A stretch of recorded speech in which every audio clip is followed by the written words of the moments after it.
Josué fala assim, eu e minha casa serviremos ao Senhor, e eu estava pensando que isso é realmente ser igreja, e ser igreja significa ter relacionamentos restaurados, e no âmbito da família, é o lugar com a maior possibilidade da gente se ferir, se magoar, naturalmente pelo grau de exposição que nós temos dentro da família, sim ou não?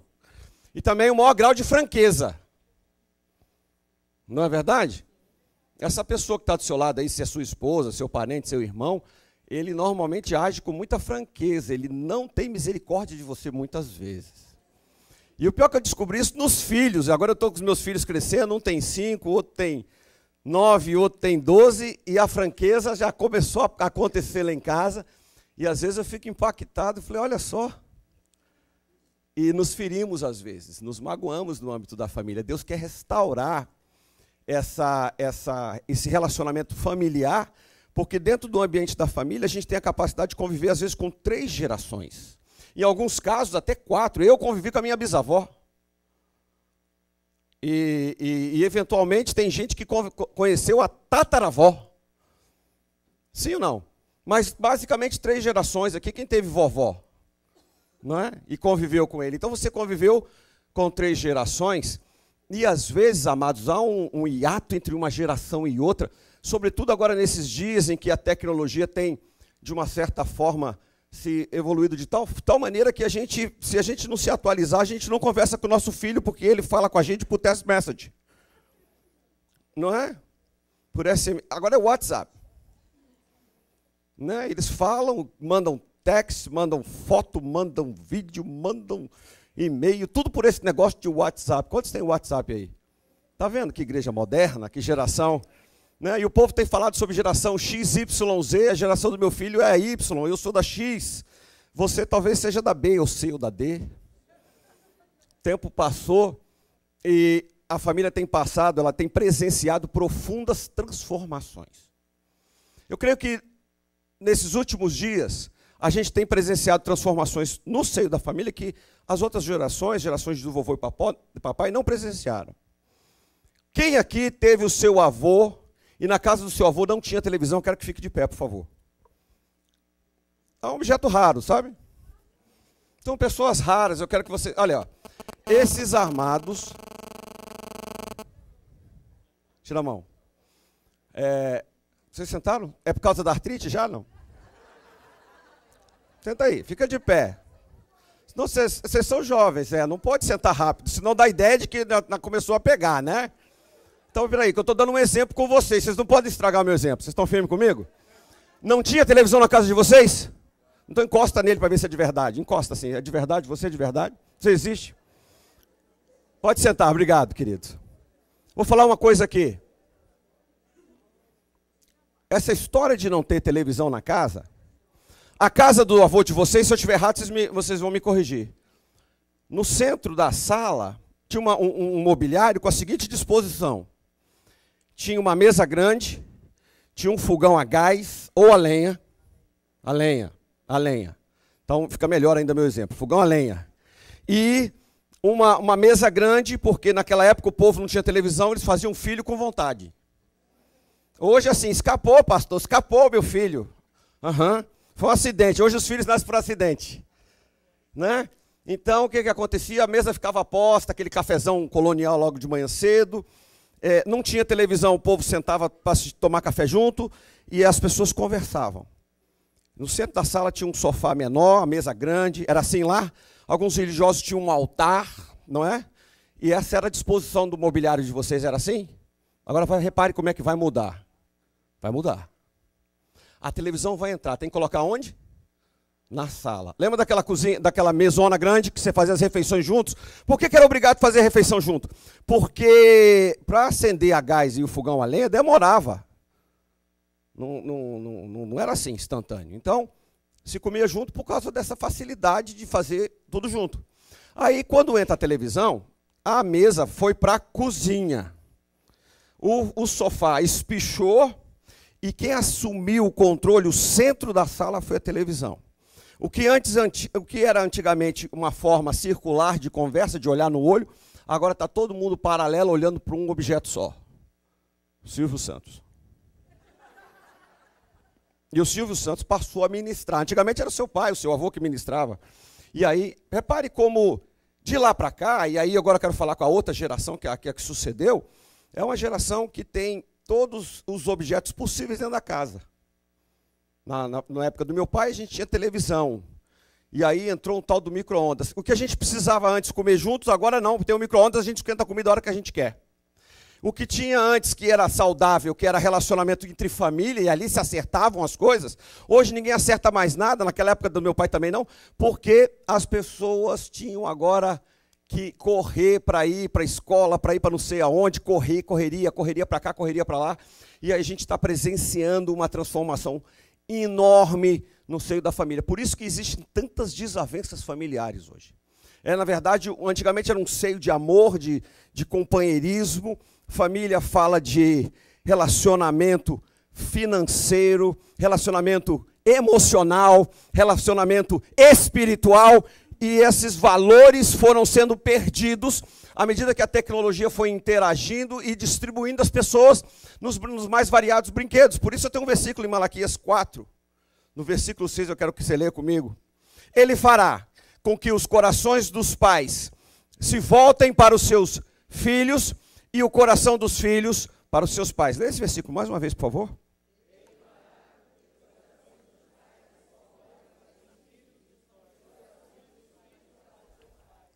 Eu quero falar hoje sobre 3 gerações. A geração dos nossos pais, que é essa, a nossa geração e a geração dos nossos filhos. Você entendeu ou não? São 3 gerações. Você percebe que em alguns momentos da Bíblia, alguns homens de Deus tinham um relacionamento profundo com Deus e restaurado, e eles tinham filhos, e às vezes os filhos tinham esse relacionamento bom também, mas às vezes os netos não.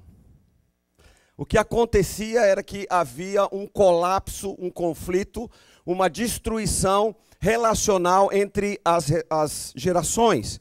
E eu vou ler aqui para vocês o meu contexto. Eu quero falar sobre Josué, porque foi Josué que disse assim: eu e a minha casa serviremos ao Senhor. Essa frase ela é poderosíssima. Eu queria que você repetisse mais uma vez. Eu e a minha casa serviremos ao Senhor. Então, se Josué tivesse sentado nessa cadeira, ele estava dizendo assim: eu e os meus filhos serviremos ao Senhor. Amém?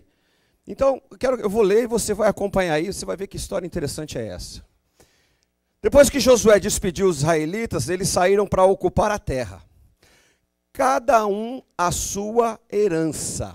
O povo prestou culto ao Senhor durante toda a vida de Josué e dos líderes que sobreviveram a Josué e que tinham visto todos os grandes feitos do Senhor em favor de Israel. Preste atenção na característica dessa geração. Eles tinham visto todos os grandes feitos do Senhor em favor de Israel. Eles tinham o quê?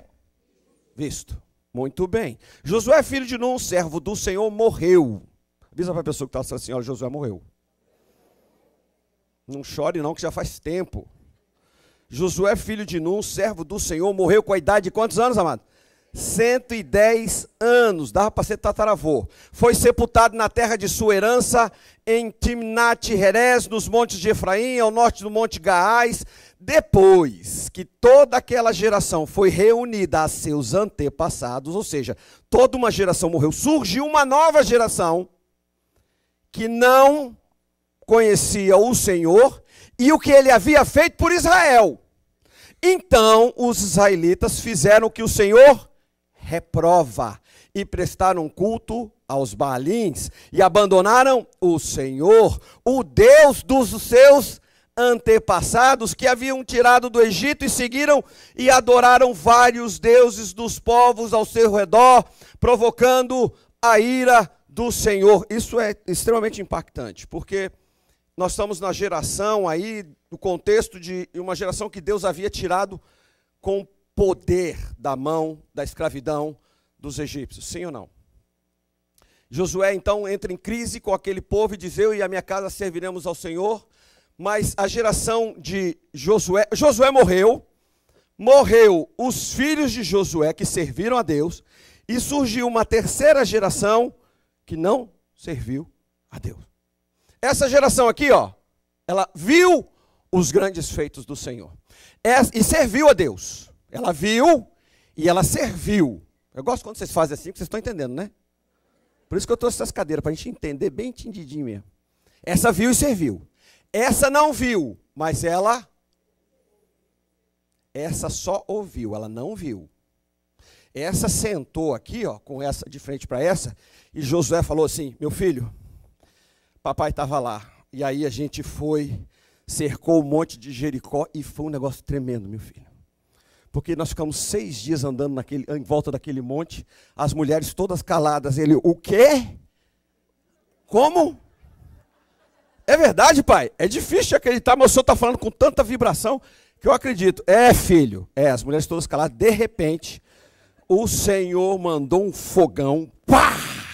E as muralhas todas caíram. E esse menino estava assim: glória a Deus, pai, aleluia, eu confio no Senhor. Você está aí, o Senhor está vibrando, o Senhor está brilhando, é isso mesmo, é isso mesmo. Então Josué tinha uma série de coisas para contar para os seus filhos.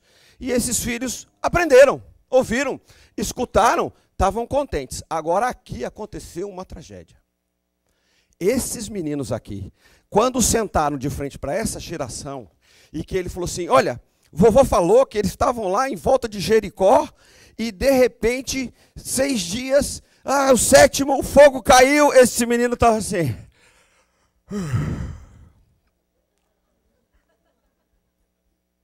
Como? Fazendo o quê? Caiu as muralhas? Para com isso.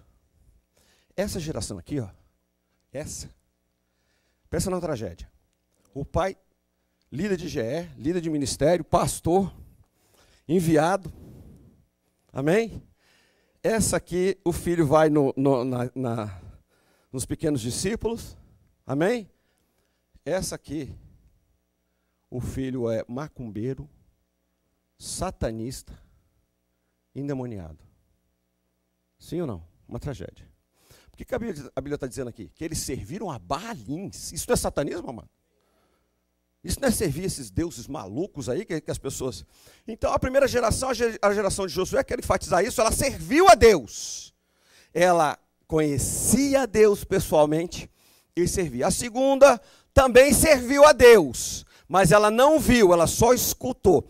A terceira geração não serviu a Deus. Os netos de Josué, pasmem, foram servir a Satanás. Amém. Tá ligado? Ele tá ligado, viu, querido? Tá ligadão. Segura firme aí. O que está acontecendo aqui, queridos? Repare só. Se isso aqui não é um conflito de gerações. Dessa geração para essa houve uma queda, e dessa para essa um abismo, uma eternidade, uma coisa tremenda.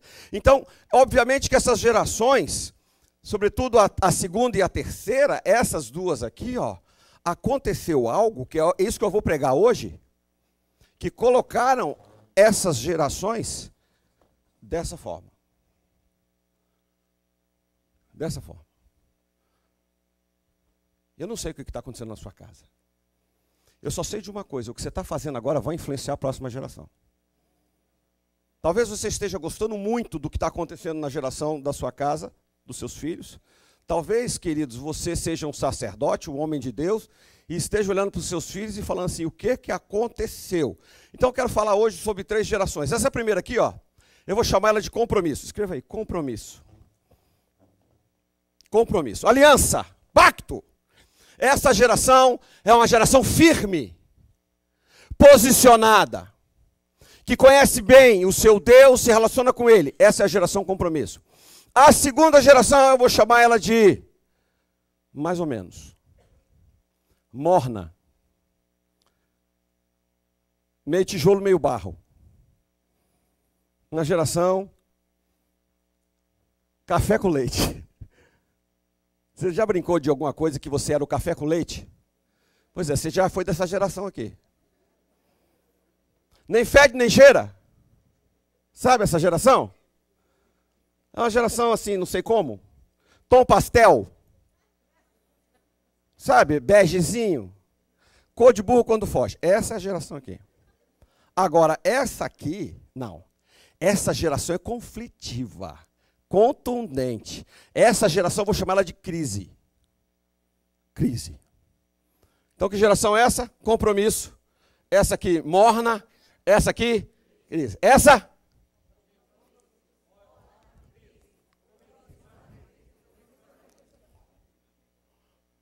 Gerações compromissos, gerações mornas, gerações crise. Eu não sei em qual delas você está. Mas essa pregação, ela me obriga já a pensar aqui no apelo. E já vou fazer o apelo no começo da mensagem, já vou quebrar um paradigma aqui. Qual cadeira você está, meu irmão? Assustou? Você está sentado em alguma delas. Agora! A cadeira que está aqui é igual a essa daí. Mas também é igual a essa daqui. Deixa eu ser bastante impactante aqui. Você ou tem compromisso com Deus, ou você é mais ou menos, ou você é problema. Problema. E o pior, e o que você está fazendo, está servindo para a próxima geração. Josué era um cara compromissado. E ele envolveu a sua família nesse compromisso. Olha o que ele disse em Josué 24, 15, 16. Mas eu não quero nem saber o que vocês vão fazer. Eu não tenho a menor ideia do que está acontecendo aí fora. Eu não sei se aí fora, 5% da população americana hoje se diz cristã. Quando eu falo cristã, born again, nascido de novo, 5%. A geração dos pais dele não, é maior. Muito maior. Mas a garotada...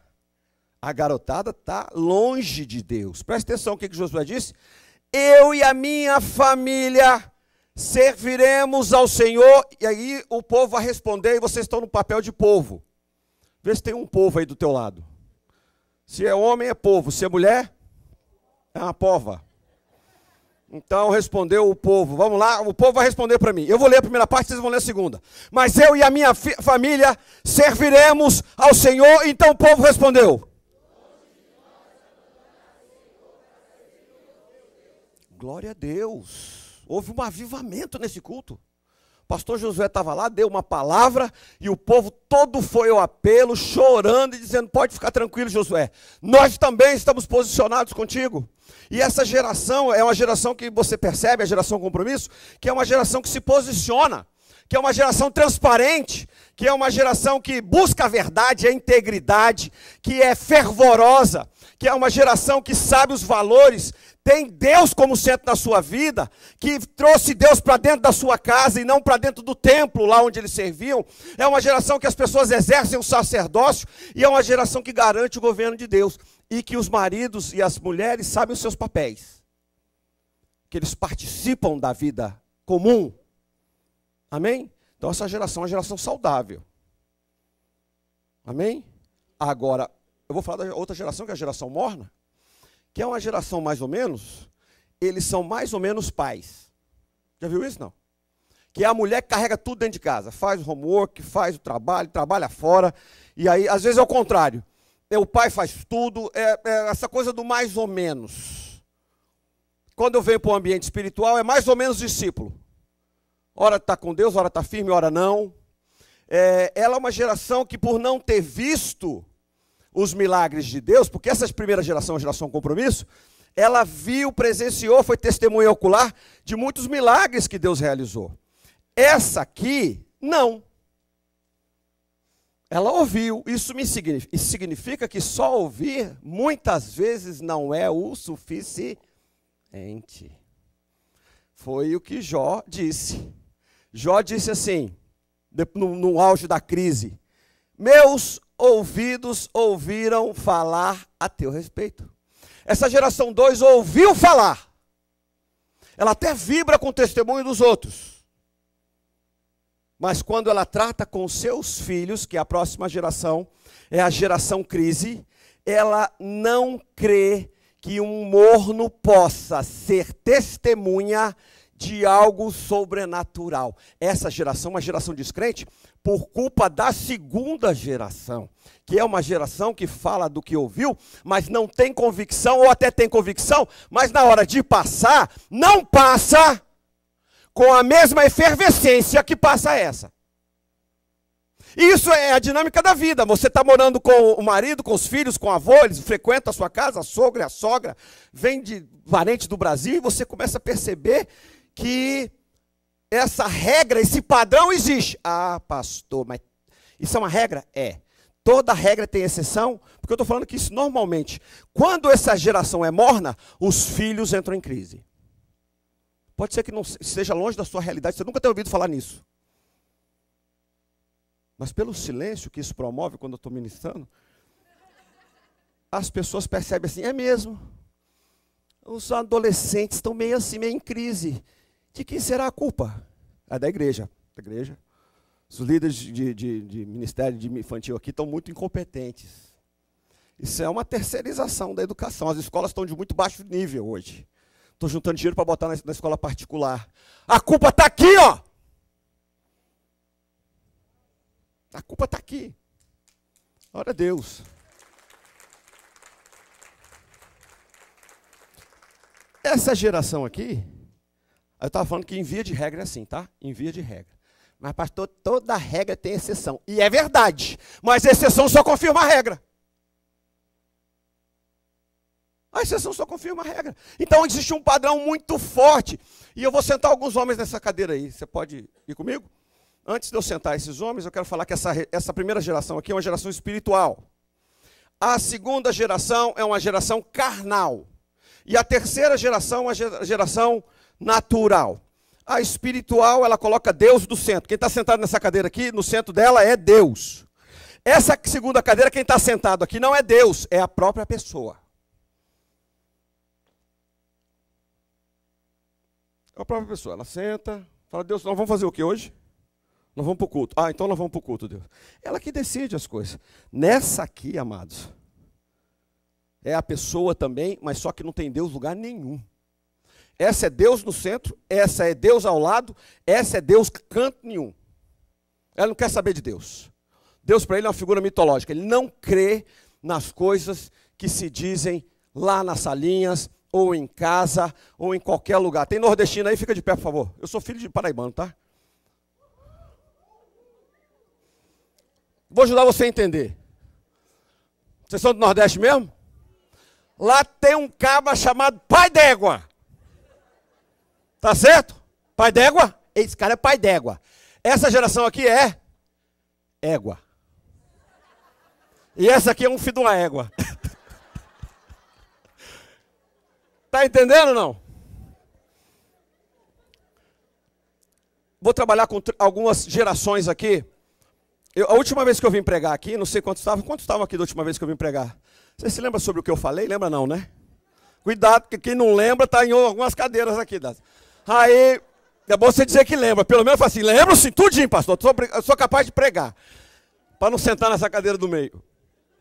Queridos, eu falei aqui que Eli era um cara morno, completamente morno. E Deus, quando vai falar com Eli, destituir ele, fala assim, eu fui com seu pai, Eli. Se você tivesse seguido o modelo do seu pai, não estaria acontecendo com Hofni e Finéias, que vieram dois playboys irresponsáveis, que bagunçavam o coreto todo lá da igreja, por sua culpa, Eli. Se lembra disso, não? Agora eu vou sentar aqui um outro cabra famoso, tal de Abraão. Já ouviu falar nesse sujeito, não? Abraão tinha uns defeitinhos lá, ele gostava de contar umas mentirinhas de vez em quando, ainda bem que aqui ninguém conta mentira. Aí, Abraão tinha esse defeito, ele contava, falava que a mulher dele era prima e tal, e dava um quiprocó. Mas Abraão passou na prova das provas. Abraão passou na prova das provas. Ele foi capaz de dar aquilo que era o mais importante da sua vida, o seu próprio filho. Quando Abraão teve essa capacidade, ele falou assim, é Jesus, tem um lá parecido com a gente, você vai mesmo. Mais um pouquinho na frente você está indo. Porque Abraão tinha essa característica. Filho de Abraão, Isaac, conta o milagre de Isaac aí para mim. Porque de Abraão a gente tem muita coisa para falar, sim ou não? Tem vários capítulos na Bíblia de Abraão. Mas quando vai falar de Isaac, o negócio é meio rápido. Você lembra de um milagre assim, de uma coisa tremenda de Isaac? Talvez você lembre que eu já preguei aqui no passado, né? Você lembra ou não? Lembra? Isaac semeou na terra. Olha só, Isaac estava querendo fugir. Isaac estava querendo dar um rolé e ir embora. Aí Deus falou, não, fica aí, rapaz, você vai passar o bastão para a próxima geração. E aí Isaac estava querendo fugir, Deus falou assim, não, semeia na terra dos inimigos, aí você vai ficar rico. A Bíblia diz que Isaac ficou riquíssimo. Pronto, acabou a história de Isaac. Gente, acabou, não tem mais nada. E aí, queridos, você vai ler a história de Isaac, você vai perceber que ele teve 2 filhos gêmeos, que começaram a brigar já na barriga, já saíram lá lutando um com o outro. Geração Abraão, geração compromisso, Isaac morno, os filhos, Esaú e Jacó. A vida toda brigaram. E o problema era que estava aqui, ó, Isaac era morno, a esposa gostava de Jacó e Isaac gostava de Esaú. Era uma casa dividida. E uma casa dividida, ela não prospera. Ela não prospera. Há um padrão aqui também. Todas as vezes que você agir sem unidade, que você agir no peito, que você agir na raça, você agir com predileção, todas as vezes os filhos estão assistindo isso. Eles assistem. Eles assistem você indo para o carro, está sentado aqui mamãe e papai, e você no carro. E ele vai aqui atrás assistindo tudo. E escutando você falar assim, eu não sei porque que você vai na igreja. Você é um grosso. Você ontem à noite brigou comigo, bateu, brigou, chutou o cachorro. E o menino aqui só escutando aquilo. Quando chega na igreja, amados, eu fico impressionado, eu quero estudar esse fenômeno. Quando ele pisa ali, ele se transforma. Ele tem uma velocidade agressiva em casa, ele age, é contundente, ele tem movimentos. Mas aqui na igreja ele anda devagar. Tudo bem, irmão? Glória a Deus. Paz do Senhor. Paz do Senhor. Aleluia. Aí no louvor ele levanta a mão. E o garoto lá atrás, olhando para a cara dele, fala assim, esse cara é um cara de pau. Aí o pastor às vezes tem um negócio de dar testemunho. Já viu isso para gravar, para falar, passar no final do ano? Está lá o cara dando testemunho, amado. Fica registrado o testemunho dele. Agora vamos para Jacó, amados. Jacó. Eu só vou falar uma coisa sobre Isaac aqui, que ele era filho de um grande pai e pai de um grande filho. Ele mesmo morninho. Agora, Jacó começou mal. O nome dele já é a tradução da crise. Ele é um cara complicado, filho de um pai morno, mas que teve um encontro com Deus. E nesse encontro com Deus, ele quebra este padrão, muitas vezes comum a muitos relacionamentos. Digam glória a Deus aí. Eu vou sentar a família de Davi, não podia deixar escapar Davi. Davi é muito bom exemplo para mim. Davi, amados, era um sujeito muitas vezes complicado. Cheio de defeitos, defeitos graves e pecados cruéis, gravíssimos. Só que todas as vezes que Davi era confrontado, ou ele rasgava a sua veste, ou ele se cobria de terra, e ele dizia, fiz mesmo, sou um miserável, eu mereci a morte, Deus tem misericórdia de mim. Isso fala que na geração compromisso, é uma geração que é passível de erro, é uma geração humana, mas que todas as vezes que é confrontado, diz, eu errei, eu me arrependo. Não mascara o negócio. Não fica querendo usar desculpa.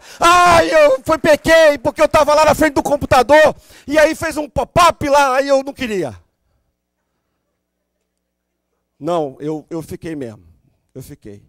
E eu estava lá na frente do computador de Jerusalém, no Windows. E aí apareceu a Betseba. E eu dei Enter. Aí lascou, meu irmão. Aí lascou. Só que esse homem é segundo o coração de Deus, porque quando confrontado, se arrepende. Como é que é você quando te confrontam? Você dá desculpa? Porque se você der desculpa, a mulher que tu me deste, isso já vem lá de Adão, é uma geração que aprendeu a dar desculpas, não é a geração segundo o coração de Deus.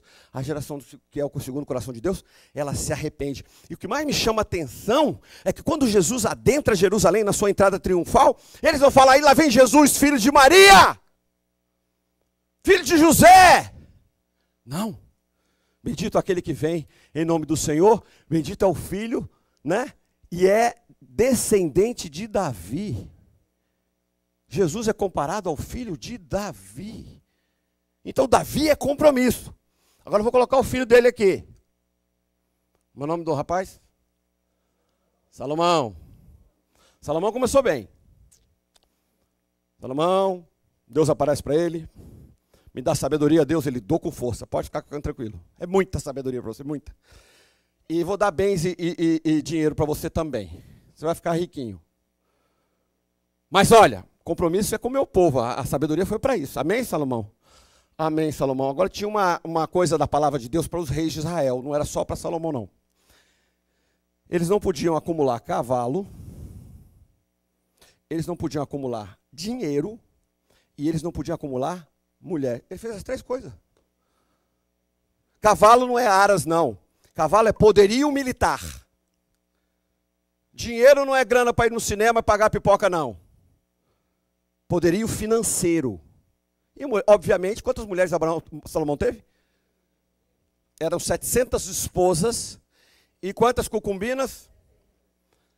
300 concubinas. Então, quando você vê um homem agindo dessa forma, você pode compreender comigo que não era uma geração compromisso. Ele se transformou num sujeito morno. Porque com tanta mulher para dar assistência, amado, eu tenho uma, já dá um trabalho danado.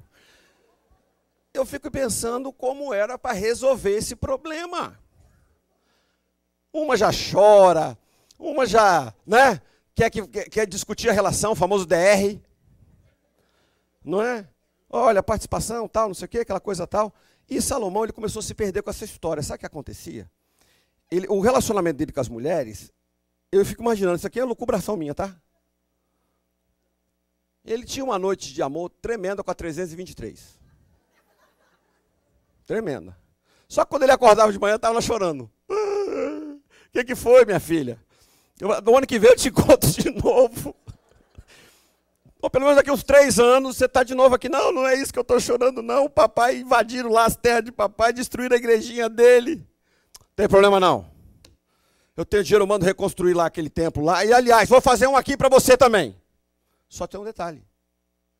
Eram outros deuses. Aí, era a noite da 427. Tinha escutado que a 300 e pouco, já esqueci o número que eu falei. 323. Tinha passado, e aí a mulher é o seguinte, quando ela vê que uma outra ganhou, eu não sei por que é isso. Ela quer Então, mulher, vocês precisam aprender a ter mais originalidade. Essa coisa de ficar imitando. Ele mandou construir para essa também, amados. Aí, mas só que Salomão começou a anexar territórios. Os inimigos, Deus fez com que Salomão tivesse paz, mas não impediu, por causa do poderio militar, dele anexar outros territórios. Se você for ler a história de Salomão, você vai ver que ele foi expandindo o reino. De 2 maneiras, presta atenção. Isso também é uma elucubração minha. Porque ele casou, amados, com várias filhas de outros reis. Então, mais ou menos o critério era assim, aquele reino que está lá não sei aonde, tem filha? Tem. Ela é bonitinha? É. Então traz que eu vou casar com ela. Agora é feia? É feia. Então destrói o reino inteiro. Vamos anexar. Vamos destruir. E Salomão conduziu toda a sua vida dessa forma. E você sabe como é que Salomão morre? Salomão morre chafurdado. Eu estou usando uma expressão aqui de porco na lama. De ídolos. E a nação de Israel também. Qual é o nome do filho de Salomão, amado? Quem foi que falou esse robão bonito aí? Com a voz de barítono. Foi você? Foi você, Wellington? Foi você, Wesley? Muito bem. Agora, não é Jeroboão, não? Eu acho que ele se enganou. Quem acha que é Jeroboão? Porque, aí, ó, tem gente achando que é Jeroboão. É Jeroboão ou Roboão? A gente nem sabe. Até o Wesley que falou, Roboão, já não está tão seguro. Porque, amados, quando Roboão, é Roboão, viu, querido? Parabéns. Quando Roboão assume o governo, tem uma intriga lá que é a seguinte, olha, Salomão botou muitos impostos sobre Israel. Os conselheiros falaram assim, ele se desviou de Deus, estava idólatra, e botou o povo para pagar imposto com força. Então faz o seguinte, Roboão, vamos aliviar a carga. Esse foi o conselho dos sábios de Salomão. E o rapazinho, geração crise, ao invés de ouvir o papai e seus conselheiros, foi ouvir a galera. Quando você perde a influência dos seus filhos, eles vão correr para a galera para pedir conselho. E o conselho é péssimo. Sabe qual é o conselho que eles deram? Eles falaram assim, o seu pai tinha um braço pesado, não tinha? O seu dedo mindinho vai ser mais pesado que o braço do seu pai. Ele gostou. Ele já saiu assim, ó. Exército russo. Ah, agora vocês vão ver o que vai acontecer com meu pai. Meu pai era frouxo, meu pai era morno. Então o pastor Rui vai pregar ele no futuro. Eu vou botar para quebrar. Quando ele fez isso, o povo se revoltou. Jeroboão, que era um cara de princípios, pegou 10 tribos e formou o reino de Israel. Roboão ficou com 2. Formou o reino de Judá. Então, muitas vezes, amados, eu vejo na minha história, meu pai e minha mãe firmes, com testemunhos atuais. Ontem, eu fui cobrar um aluguel, porque eu tenho uma casinha, e cheguei lá, a pessoa disse, eu não consigo pagar o aluguel. Por quê? Porque nem para comida eu tenho. E ele fala assim, toma aqui o dinheiro. Foi para cobrar o aluguel, ele fala assim, toma aqui $100, faz uma compra. Porque não posso, por princípio. Deus está me falando aqui no meu coração, que Ele tem uma vida abundante para você, quer tirar você dessa miséria. Aí a pessoa responde, então eu quero ouvir sobre o Senhor Jesus, que age dessa forma através de você. E ele volta para casa e a mulher fala assim, cobrou o aluguel? Não, mãe, gastei $100. O quê? Mas eu ganhei aquela vida para o Senhor Jesus. Ontem!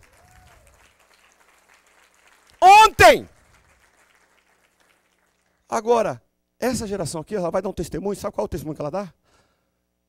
Quando ela aceitou Jesus. Há 20 anos atrás. Olha, foi tremendo, eu chorei. E aí, mais algum testemunho? Nothing. None. Niente. Nada. Coisa nenhuma, não tem.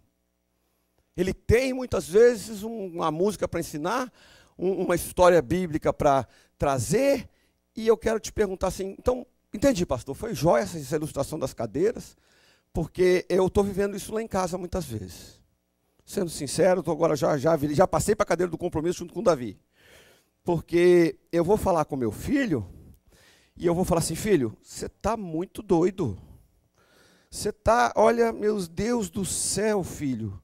O que você fez ontem, meu Deus do céu? Você quebrou o vidro do carro do pastor. Ah, não. Você estava fazendo o quê, filho? Ah, pai, eu estava brincando de jogar pedra um no outro. Ah, é? E agora, como é que eu vou fazer, filho? Você está... Ô, pai, você também fica quebrando as coisas aí dentro de casa. Aí o pai fala assim, ô mulher, você está vendo o desrespeito que esse filho está falando comigo aqui? Vem dar um jeito nesse menino. Esse menino não tem jeito, a culpa é sua. Aí ele já começou a colocar a culpa na mulher. Aí o menino está falando assim, ô pai, o negócio é o seguinte, você já perdeu a moral para falar comigo. Ele fala assim, você está endemoniado, é, rapaz? Sai dele em nome de Jesus.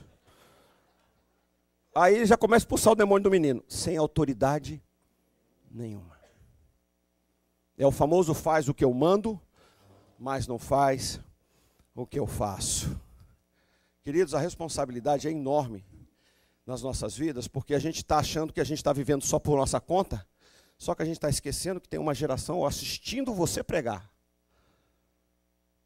E eu preciso aprender aquilo que Deus está me ensinando, para poder retransmitir para a próxima, mas eu já vou revelar algo aqui para você. Só falar não adianta.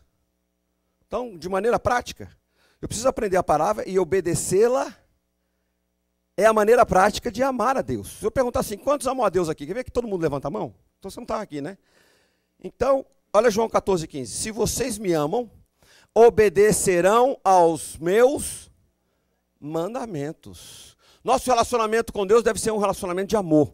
Nosso relacionamento com as pessoas deve ser um relacionamento de amor. A gente tem aprendido que o amor é um caminho sobremodo excelente, mas a gente tem que aprender também que nós não estamos sozinhos nessa história. Tem gente junto com você. E que às vezes falta amor, falta o combustível, falta o óleo, falta aquela maneira como a gente faz com Deus para se relacionar. 1 João 3,18, leia para mim, por favor. Filhinhos, não amemos de palavras, nem de boca, mas em ação. Mais uma vez, por favor.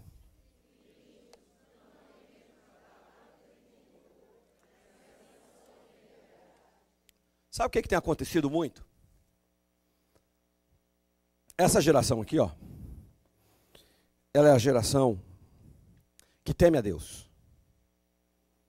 Essa geração aqui, ó, ela tem medo de Deus. Essa geração aqui tem ódio de Deus.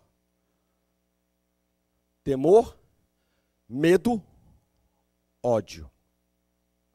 E quando você aprende a palavra de Deus, você já percebe que o sacerdócio faz com que você retransmita a palavra para a próxima geração. Então, se a sua vida não for uma vida coerente, essa vai aprender, mas não vai viver, porque o temor do Senhor é o princípio da sabedoria, o temor do Senhor é o que te permite entrar na presença dEle sem ser exterminado. Então, quando essa geração que tem medo de Deus aprende, ela aprende incompleta. E se ela não aprender de maneira a ensinar, não só com palavras, mas com ação para a próxima, o que está acontecendo aqui muitas vezes é que essa geração passa para outra aquilo que ela aprendeu teoricamente. A ação correspondente a alguém que ama não é verdade. Não acontece.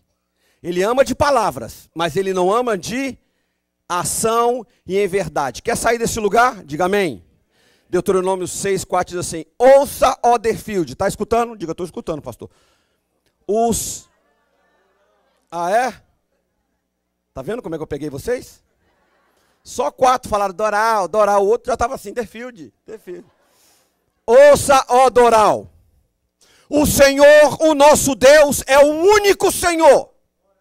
Ame o Senhor, o seu Deus, de todo o seu coração, de toda a sua alma e de todas as suas forças. É para amar a Deus como? De todo o coração, de toda a alma, de toda a força. A geração compromisso aprendeu isso. Amar a Deus dessa forma. Que todas estas palavras que hoje lhe ordeno estejam no seu coração. Então, é uma geração que ama a Deus de uma maneira tremenda, mas também que guarda a palavra no seu coração. Davi falou, como é que o jovem pode guardar puro o seu caminho? Qual que é o segredo? Guardar, esconder a palavra no coração. O que significa isso? Saber realmente.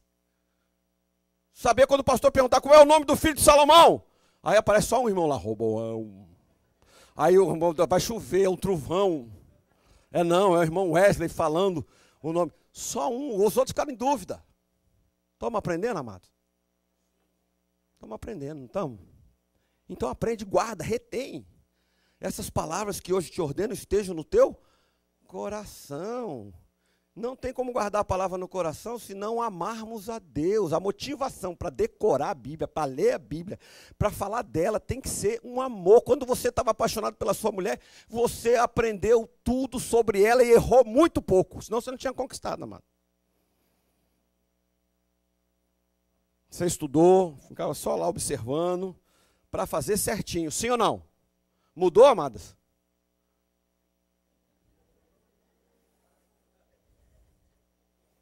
Mudou, agora está meio distraidão, não está não? Está meio distraído? Tá. Esqueceu a data do casamento da última vez? Está meio distraído? Está meio morno. Está morno, mano. A mornidão, a maldição da mornidão. Já não é aquela coisa toda. Já não tem mais barulho de passarinho, já não tem som de cachoeira. É um negócio assim meio gritoso. E o Salmo 78:1 falou demais comigo. Presta atenção no que Deus vai falar aqui. Povo meu! Vocês estão aí ainda? Então presta atenção, povo e pova. Escute o meu ensino. Incline os ouvidos para o que eu tenho a dizer. Presta atenção. Põe a mão assim, ó. Agora inclina. É isso que ele quer que você faça. Quando o assunto te interessa, amadão, você inclina o ouvido com força. Quando o assunto te interessa, queridinha. Mas ó.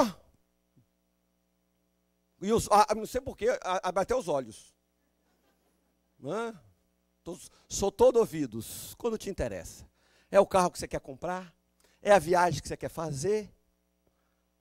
Você é todo ouvido. Mas quando o assunto não interessa, como é que é? Você, ó, tapa o ouvido. Povo meu, inclina os ouvidos para o que eu tenho a dizer. Em parábolas abrirei a minha boca, proferirei enigmas do passado. Isso é uma palavra profética a respeito de Jesus. Davi está falando aqui a respeito de como é que Jesus ia ministrar a palavra. Era por parábolas, mas fique tranquilo. Deus revela os seus segredos aos profetas. Jesus sempre tinha paciência com seus discípulos para ensinar. Os fariseus, os hipócritas e os mornos não entendiam nada. Para entender a palavra de Deus tem que ser fervoroso. Tem que ter interesse. Tem que falar, Jesus, não entendi nada daquela parábola das sementes lá. O senhor começou, jogou no meio do caminho, depois veio uns passarinhos, comeram, depois tinha um negócio de umas plantas que sufocavam as pedras. Jesus, senta aí, vou te explicar quem é o semeador, é o papai. Vou dizer para você quem é aquela semente, é a palavra de Deus, à beira do caminho. Aí ele foi ensinando parábolas. Quem tem ouvido inclinado, aprende. Segunda coisa que eu tenho que fazer, queridos, o que eu aprendo, eu passo para os filhos naturais e para os filhos espirituais. Eu estou ainda no Salmo 78, presta atenção. O que ouvimos e aprendemos. Por isso que a gente tem culto com palavras de 1 hora, de ensino grosso, de carnudo, de mocotó, de feijoada, o cara sai até tonto. Sai. Caramba, que pregação foi essa? Uau! Pastorzinho, todo domingo aqui é feijoada, por isso que eu vejo tantos irmãos fofinhos. É feijoada com mocotó e bucho todo domingo. Eu falo a linguagem do povo aqui do Nordeste, da geração pai d'égua. E aí, o que acontece?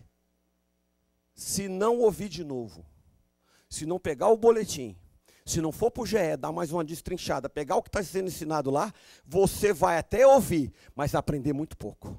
Então nós precisamos aprender o que os nossos pais nos contaram, não os esconderemos dos nossos filhos. Contaremos à próxima geração os louváveis feitos do Senhor. É para fazer o seu poder e as maravilhas que fez. Ele decretou estatutos para Jacó, e em Israel estabeleceu a lei e ordenou aos nossos antepassados que as ensinassem aos seus filhos, de modo que a geração seguinte a conhecesse, e também os filhos que ainda nasceriam, e eles, por sua vez, contassem aos seus próprios filhos. Então, eles porão a confiança em Deus, não esquecerão os seus feitos e obedecerão aos seus mandamentos. Vamos ler o 7 comigo. Então, eles porão a confiança em Deus, não esquecerão os seus feitos e obedecerão aos seus mandamentos. Se você fizer isso de forma prática, tem uma bênção destinada à próxima geração.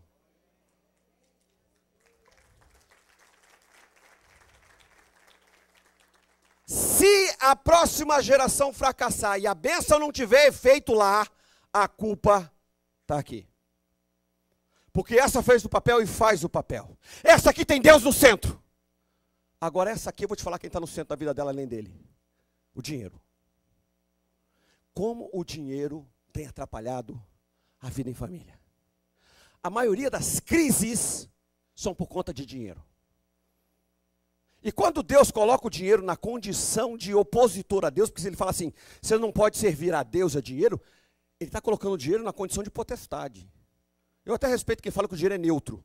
Neutro é uma garrafa d'água, que se ela estiver no meio da rua, você passa e faz assim, ó.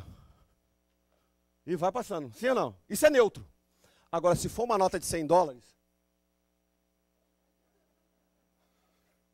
alguém perdeu e já botei no bolso. Isso não é neutro. Isso é uma potestade. E se você se deixar dominar, como essa geração aqui faz, toda essa estrutura vai ver isso. E todos os seus valores vão ser para ganhar dinheiro. E vão colocar dinheiro no lugar de Deus. O que o Salmo 78 está falando assim, olha, essa é uma corrida de bastão, essa vai passar bem para essa, mas cuidado aqui para essa, porque se... pode cair. E eu vou dizer, essa geração aqui, ó, é uma geração que quando coloca Deus fora do plano e coloca o dinheiro em primeiro lugar, os próximos deuses e pecados que vão acontecer aqui, porque o pecado da avareza, da grana, promove outros pecados. Essa é uma geração 50% dos homens nas igrejas evangélicas têm problema com pornografia. Isso significa que vários sacerdotes estão ensinando a palavra de Deus, mas tem problema de pornografia em casa. Davi tinha. Salomão tinha. Roboão tinha. E aí, amados, você com problema de pornografia, você pode até ensinar, mas o filho não aprende. Ele não crê. Ele não crê no que você fala, porque Jesus tinha uma característica, ele falava como quem tinha autoridade. E se você prega o evangelho e não vive aquilo que você prega, você tem problema de autoridade. E o problema que eu vim aqui para revelar é que às vezes você tem um pecado oculto. E às vezes é a questão com o relacionamento com dinheiro. Dinheiro é importante? Sim, claro. Mas Deus dá aos seus amados enquanto dorme. Cuida dos seus filhos. Cuida da próxima geração. Cuida. Coloque Deus no centro da sua vida, se livre dos pecados, que naturalmente você alcança a autoridade outra vez. Deuteronômio 6:7. É um versículo que a gente conhece muito aqui.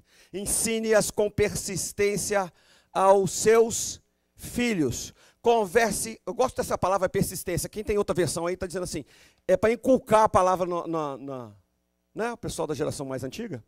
Inculcar. É aquela coisa que ele assiste o filme 10 vezes e fica falando as frases. É para fazer isso com a próxima geração, é para fazer isso. Persistência. Converse com elas quando estiver sentado em casa, quando estiver andando pelo caminho, quando se deitar, quando se levantar, amarre com o sinal dos braços, prenda na testa, escreva. A gente traduz isso aqui, a gente pensa que é para fazer assim, é para colar de fato um versículo na geladeira. Para colar no umbral da porta, mas não é isso não. Isso é o seguinte, não importa tanto o conteúdo do ensino teológico, não importa. O que importa é a verdade teológica e bíblica funcionando na sua vida. Porque é isso que ele vai perceber o tempo todo. Eu tenho 3 filhos e uma filha no Brasil, então eu entendo um pouco de filho. Pelo menos de fazer, entendo bastante.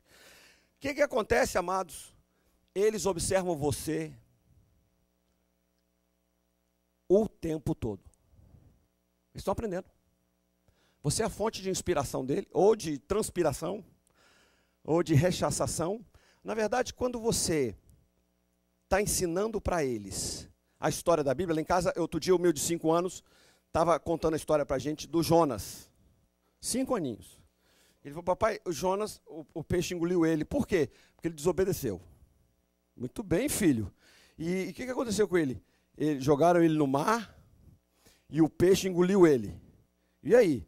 Aí ele fez uma oração. Senhor Jesus, abençoa o Jonas para ele obedecer e esculpe eu na areia. Eu falei, como? Esculpe eu na areia. Ah, cuspi na areia, isso. E aí? Aí o peixe esculpiu ele na areia. E aí? Aí ele chegou lá em Nínive e falou assim, oi pessoal, eu sou o Jonas. Sabe a história todinha com graça. Agora, essa história aí, que a gente ensina para os nossos filhos, se não vier acompanhada de coerência dos pais, vai se voltar contra ele. Olha a responsabilidade. Essa é uma geração dos nossos filhos que ela não quer que você seja um pai perfeito. Ela não quer. Porque ela já aprendeu rápido mais que você, que não existe isso. Ela quer que o pai seja igual a Davi. Quando ele for confrontado, pede perdão e chora. Agora pensa uma coisa difícil, pedir perdão para filho. Parece que a gente fica sem autoridade daí para frente. Não, é o contrário. Quando você errar e não pedir perdão, você está de fato destruindo seu relacionamento com seu filho. Tem que pedir perdão. E preferência, chore. Essa semana eu tive... Olha, quem tem 3 filhos em idades como eu tenho, tem que pedir perdão toda semana. Essa semana eu já tive que pedir perdão para mais velha. Que eles ficam olhando para a gente e eles pegam a gente em contradição. Ô raça, eu não sei se estou criando filho ou cobra. Olha, você falou que não pode comer aqui. Aí eu lá com o pratinho na mão. Dá pausa. Às vezes a mãe tenta justificar, né? Mas ele não derruba. Você derruba. Eu sento aqui, as formigas me pegam. Lá em casa tem uns negócios assim, sabe? Mas é só lá em casa, né? O povo de Defeat, quando eu preguei lá, eles admitiram. Tem um exemplo na Bíblia que deu certo às 3 gerações? Graças a Deus tem. E eu quero revelar para você, tremendo isso aqui, ó, 2 Timóteo 3,14. Quanto a você, porém, permaneça nas coisas que aprendeu, e das quais tem convicção, pois sabe de quem o aprendeu. Porque você, desde criança, você conhece as sagradas letras, que são capazes de torná-lo sábio para a salvação, mediante a fé em Cristo Jesus. Sabe quem está dizendo aqui o que para quem? Paulo para Timóteo. Então ele está dizendo assim, olha, desde pequenininho, Timóteo, você aprendeu as sagradas letras, porque você sabia, você conhecia de quem estava ministrando isso para você. Agora foi uma parte muito legal que eu gosto, é 2 Timóteo 1,5. Recordo-me da sua fé não fingida. Já viu gente com fé fingida? Ele fecha o olho, mas ele não está orando. Ele canta, mas ele não adora. Ele vem, mas ele não está aqui. Isso é fingimento. Desculpa, tá, mano? Isso é fingimento. Hipocrisia, para ser bem mais leve. Falsidade, para arrebentar logo uma vez. Falsidade. Teu filho vê! Teu filho vê a tua falsidade. Tua hipocrisia. Aquela oração na hora do almoço. A família toda reunida no almoço. Olha a oração, presta atenção. Senhor Jesus, abençoa esse alimento. Em nome de Jesus. Amém. Ô mulher, batata frita de novo? Você não foi no supermercado não essa semana? Eu boto dinheiro na sua conta, você não vai fazer compra? Ó quem está assistindo. Você acabou de fazer uma oração e já em seguida, agradecendo o alimento, e em seguida você está reclamando da comida, sua comida está fria, querida. Escute o silêncio.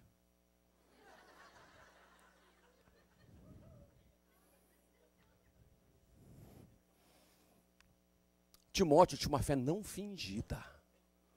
Esse cara era genuíno na fé dele. Era aqueles que Jesus, ao encontrar, falava, vem comigo. Porque hipócrita, fariseu, escriba, cara que sabia a Bíblia pra caramba. Que tem uns caras que sabem tanta Bíblia que chega a dar raiva. Ele sabe o nome do Roboão.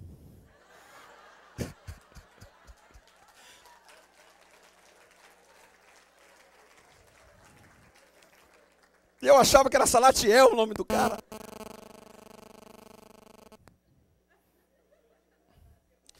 Vamos lá, fé não fingida. Que primeiro habitou na sua avó, Lloyd. Em sua mãe, Eunice. E estou convencido de que também habita em você. Vamos voltar para minhas cadeiras aqui, queridos. Glória a Deus, achei um.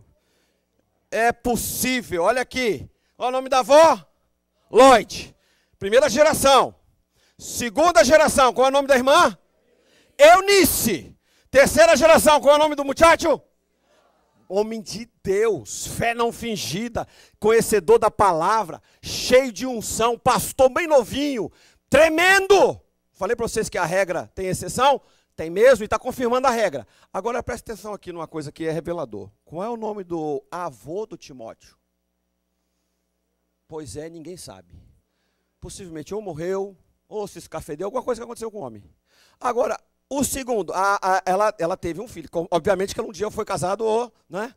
Então não tinha esse negócio de inseminação artificial, nem clone, nem nada disso. Aí ela teve um filho, o nome ela teve uma filha, e a filha chamava?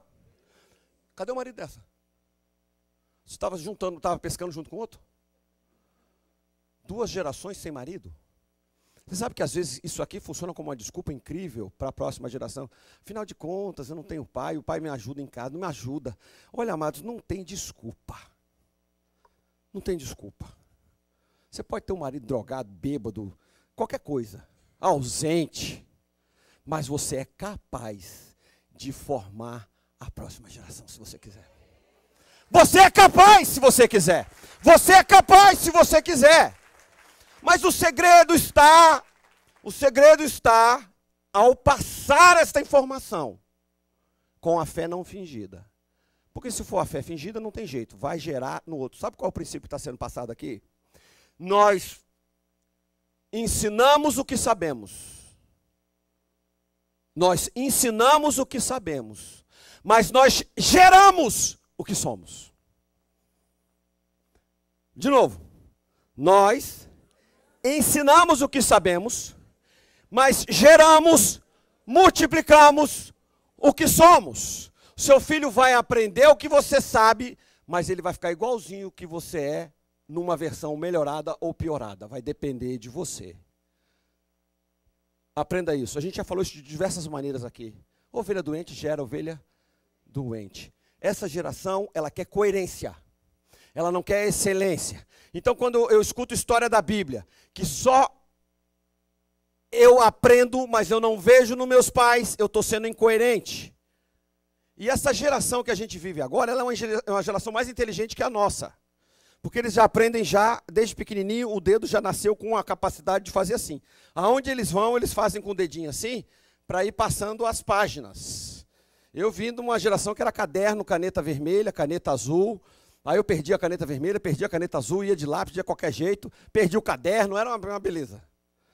Essa agora, a geração iPad, iPhone, iTouch, smartphone, eles gravam tudo, eles aprendem tudo, eles WhatsAppem tudo, eles tweetam tudo, eles Facebook tudo. É uma geração que é impressionantemente complicada. Lá em casa a gente implantou, eu e Raquel, a teoria do reconhecimento. O menino tirou nota boa, grana. Tirou nota mal, sem grana. Entendeu? É a justiça retributiva. Aí eu fui para o Novo Testamento, né? Eu estava pensado sobre isso, eu falei, isso está errado. Porque eu vivo o evangelho da graça. Só que eu estou ensinando para meus filhos. Mereceu, recebe. Mereceu. Aliás, inclusive, Jesus distribuiu os talentos de acordo com cada um. O que multiplicou, recebeu. O que não me recebeu, aí eu me baseava nessa parábola, tá certo? Só que achei uma outra. Lá no Velho Testamento, Moisés era assim. Mas no Novo tem essa parábola aí, mas tem uma outra que o cara trabalhou o dia inteiro, ganhou 100 doleta, e trabalhou 10 minutos, ganhou, aí derrubou a minha teoria da rede espiritual. Qual que eu vou aplicar, gente? Sabe qual que é a que eu vou aplicar? A da graça. Eu vou botar o joelho no chão e vou dizer, Deus, o que eu aplico em cada hora aqui que eu não sei. Eu não sei se agora eu tiro, se eu ponho, eu não sei, eu vou ter que aprender, ouvir o Espírito Santo, porque sem ele me ensinar, na graça, tem essa dependência de Deus com o sistema dele de justiça, ensinar o que eu tenho que fazer. Amém? Porque nossos filhos não querem que a gente seja perfeito. Eles querem que a gente seja coerente. E as crianças, amados, aprendem história e elas revelam o caráter dos pais. Isso que é triste nessa história toda. Filho faz a gente passar cada vergonha. Essa é a história de um pastor que ele chegou na casa de uma família para visitar e o menino olhando para ele assim o tempo todo. Chegou uma hora que o pastor e o pai falaram assim, o que aconteceu? Não, pai, você falou que o pastor tinha duas caras, eu estou olhando para ver onde é que está a outra.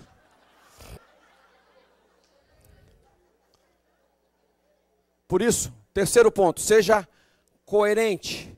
Seja coerente. Efésios 6:2, pai, não irritem seus filhos, antes orientem-nos, criem-nos, ensine-os, segundo a instrução e o conselho do Senhor. Deus vai precisar te dar um conselho para você aconselhar seu filho, entendeu ou não? Deus vai te dar um conselho. E eles estão o tempo todo pedindo para você ser coerente. Essa é a história de um outro que foi disciplinar o pai, o filho, porque o menino tinha batido nos coleguinhas lá. Isso não acontece não, né? Ele bateu no amiguinho lá, bateu com força. Aí chamaram o pai, chamaram o pastor, chamaram todo mundo. E ele lá na frente do pastor falou assim, filho, por que você bateu nesse menino, pai? Se ele é seu amigo. Falou, pai, ele me irritou, eu dei um murro nele. Não é isso que eu queria que você falasse aqui na frente do pastor, você me envergonha, menino. Mas pai, ele me irritou, eu fiz isso. Você já viu o papai bater no amigo dele? Aí ele falou assim, já, em quem? Em mim. Muitas vezes a gente perde a coerência com relação a um relacionamento com uma geração que é extremamente observadora. Eles observam de longe. Você está lá na sala conversando e está achando que... Porque pai, no começo, o menino não está prestando atenção mesmo, não. Ele não entende. Mas o tempo passa, queridos, esse é um problema, e eles passam a entender tudo, só que eles não te avisam. Pai, agora eu estou entendendo, viu? Se um dia ele fizer isso, ele já ouviu várias conversas, já escutou muita coisa que não era para ter escutado. Muita coisa. Quarta e última coisa, se posicione fervorosamente em conhecer e seguir a Deus, no seu estilo de vida. Apocalipse 3,15, conheça as suas obras, sei que você não é nem frio e nem quente. Presta atenção no que Deus está falando aqui. Olha para você aí, ó. Deus conhece as suas obras. Tu escutei uma construção, uma figura de linguagem que eu gostei demais. Deus anda atrás de você olhando as suas obras, vendo como é que você faz. E pior, ou melhor, com o fósforo na mão. E volta e meia ele fala assim, ó. Se for ouro, fica melhor. Se for prata, melhor também. Mas se for palha, papelão, feno, qualquer coisa dessa, vai assim, ó. Pegou fogo, pastor, lá em casa, socorro! A próxima geração não conversa, minha mulher, meu marido, meu sogro, minha avó, meu cachorro, todo mundo. Crise total. As obras pegaram fogo. E Deus fala assim, cuide cada um conforme constrói. Veja como é que você está construindo a sua vida. Analise bem como é que você está passando para a próxima geração o bastão.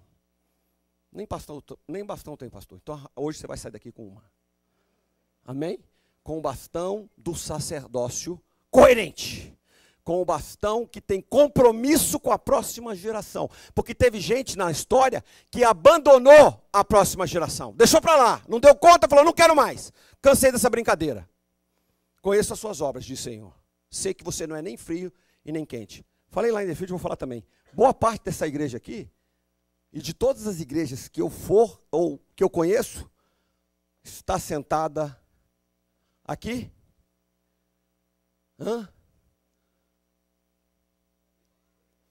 A maioria.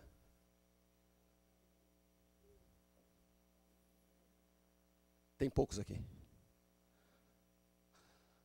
Não sei precisar qual é o percentual dessas duas, mas tem poucos aqui. Porque os daqui contam milagres, vivem na presença de Deus, são fervorosos, são coerentes, são cheios do Espírito Santo, multiplicam o caráter de Jesus onde é que eles vão. É céu aonde eles estão. Passa por luta? Muita.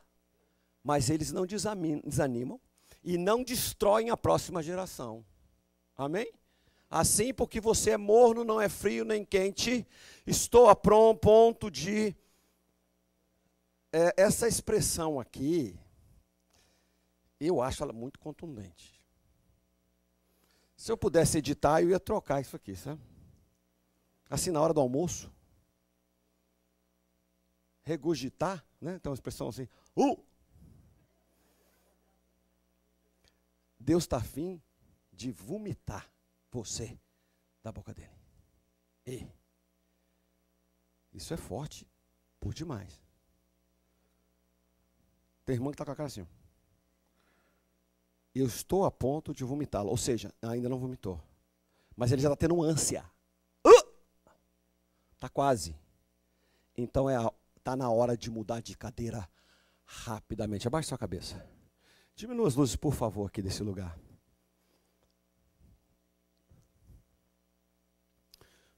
Essa pregação ela me sugere um apelo bem fácil de fazer. Em que cadeira você está sentado?